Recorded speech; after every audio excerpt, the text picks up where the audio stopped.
तो नमस्कार दोस्तों, मेरा नाम है प्रशांत शर्मा और आज की इस वीडियो में हम बात करेंगे ज्योति लैब्स लिमिटेड कंपनी के बारे में। कंपनी ने अपने Q2 के रिजल्ट को पब्लिश कर दिया है और आज के में बहुत ही बढ़िया रिजल्ट्स आए हैं। कंपनी के नेट प्रॉफिट में 60% की ग्रोथ आई है पिछले साल के मुकाबले।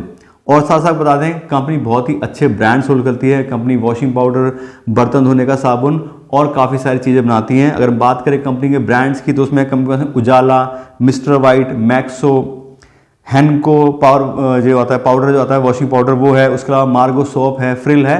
इस तरह के सारे ब्रांड कंपनी होल्ड करती है और कंपनी ने इस क्वार्टर में काफ़ी अच्छी ग्रोथ दिखाई है। और आज की इस वीडियो में इन रिजल्ट्स को एनालाइज करेंगे और साथ साथ कंपनी की वैल्यूएशन के बारे में बात करेंगे कि अगर हम अपना पैसा इन्वेस्ट करना चाह रहे हैं तो हम इन रिजल्ट्स की हेल्प से क्या डिसीजन ले सकते हैं, और अगर हमने अपना पैसा इन्वेस्ट किया हुआ है तो हमें उसमें क्या करना चाहिए।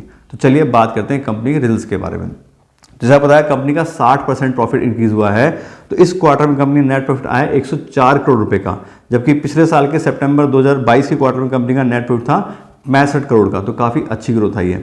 उसके बाद बात करें कंपनी के रेवेन्यू की, तो इस क्वार्टर में कंपनी के रेवेन्यू आए हैं 732 करोड़ रुपए के, जबकि पिछले साल क्वार्टर में 659 करोड़ थे। और कंपनी के रेवेन्यू में भी डबल डिजिट की ग्रोथ आई है 11% की। ऐसे अगर हम बात करें कंपनी के ऑपरेटिंग प्रॉफिट की, तो इस क्वार्टर में कंपनी का ऑपरेटिंग प्रॉफिट आया 135 करोड़ का, जबकि पिछले क्वार्टर में 80 करोड़ रुपए था। इसमें भी देखें तो 70% का बहुत ही ज़बरदस्त ग्रोथ मिला है कंपनी को उसके ऑपरेटिंग प्रॉफिट में। और उसका जो मेन रीज़न है वो है ऑपरेटिंग प्रॉफिट मार्जिन का इंक्रीज होना। इस क्वार्टर में कंपनी के ऑपरेटिंग प्रॉफिट मार्जिन आया 18% के, जबकि पिछले क्वार्टर में सिर्फ 12% के थे।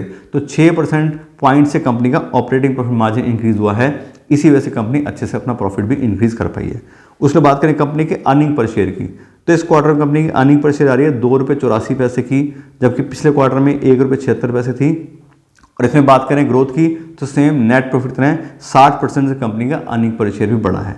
तो कुल मिलाकर देखें तो बहुत ही अच्छे रिजल्ट्स आए हैं। कंपनी का प्रॉफिट भी इंक्रीज हुआ है, रेवेन्यू भी इंक्रीज हुआ है और हमने ऑपरेटिंग प्रॉफिट भी चेक करा, वो भी काफ़ी अच्छे से इंक्रीज हुआ है।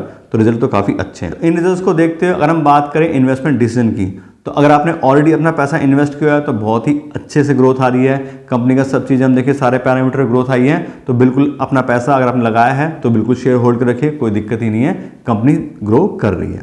उसके बाद बात करें नया पैसा इन्वेस्ट करने की, उसके लिए हम बात करते हैं वैल्यूएशन की। पहले हम कंपनी की वैल्यूएशन चेक करते हैं, उसके बाद हम डिसाइड करने की कोशिश करते हैं कि हमें नया पैसा अभी इन्वेस्ट करना चाहिए नहीं करना चाहिए। उसके लिए आज का कंपनी का करंट शेयर प्राइस देखते हैं। आज के डेट में कंपनी का शेयर प्राइस है वो 400 रुपये के आसपास ट्रेड कर रहा है। और आपने आज अगर देखा हो तो रिजल्ट आने के बाद में एकदम से कंपनी का प्राइस, शेयर प्राइस काफ़ी शूट अप हुआ है। तो उस हिसाब से बात करें तो 400 रुपये के शेयर प्राइस के आसपास आज की डेट में कंपनी जो है अपनी फेयर वैल्यू पे ट्रेड कर रही है। कंपनी को हमने डिस्काउंटेड कैश फ्लो एनालिसिस हिसाब से चेक किया है, तो कंपनी जितना फ्री कैश फ्लो जनरेट करती है उसी हिसाब से उसकी वैल्यू, यानी कि पूरे पैसे देके हमें चीज़ लेनी पड़ रही है। कंपनी अभी अंडर वैल्यूएशन में नहीं है, फेयर वैल्यू पे है। फेयर वैल्यू का मतलब ये कि अगर हम सारा पैसा देके कंपनी इन्वेस्ट करेंगे तो काफ़ी रिस्क हमारा इंक्रीज हो सकता है, क्योंकि कल को कोई बात हो गई, कोई प्रॉब्लम कंपनी में आ गई तो शेयर प्राइस डाउन हो सकता है। तो हमें कोशिश क्या करते हैं हम कि हम उसको मार्जिन और सेफ्टी के साथ खरीदें, थोड़ा उसके फेयर वैल्यू से कम पे हो कंपनी तो ज़्यादा बेनिफिट रहता है। तो उस हिसाब से देखें तो डिस्काउंटेड कैश फ्लो के हिसाब से कंपनी फेयर वैल्यू पे है। साथ हम कंपनी की प्राइस में अर्निंग रेशियो में चेक किया है तो कंपनी का आज की डेट का प्राइस में अर्निंग रेशियो आ रहा है 47 का। और बात करें एफएमसी सेक्टर के प्राइस में अर्निंग रेशियो की तो उसका आ रहा है 48। तो उसके हिसाब से भी कंपनी बिल्कुल जो एवरेज है उसके हिसाब से चल रही है। तो वहाँ पे देखें तो फेयर वैल्यू की तरफ जाती दिखाई दे रही है। तो नया पैसा डालने के लिए तो अभी एकदम से हमें सही समय नहीं है, हमें थोड़ा प्राइस कम होने का वेट करना चाहिए, तब हम इसमें इन्वेस्ट करेंगे। लेकिन अगर आपने ऑलरेडी अपना पैसा इन्वेस्ट किया हुआ है तो कोई दिक्कत नहीं, बिल्कुल पैसे होल्ड करके रखिए, अपने शेयर होल्ड कर रखिए, कोई दिक्कत है ही नहीं। तो इस तरह से कंपनी रिजल्ट्स के बारे में आपको डिटेल नॉलेज दे दी है। आशा करते हैं आपको वीडियो अच्छी लगी होगी। अगर आपको वीडियो अच्छी लगी हो तो उसको लाइक और शेयर जरूर कीजिएगा। Thank you so much.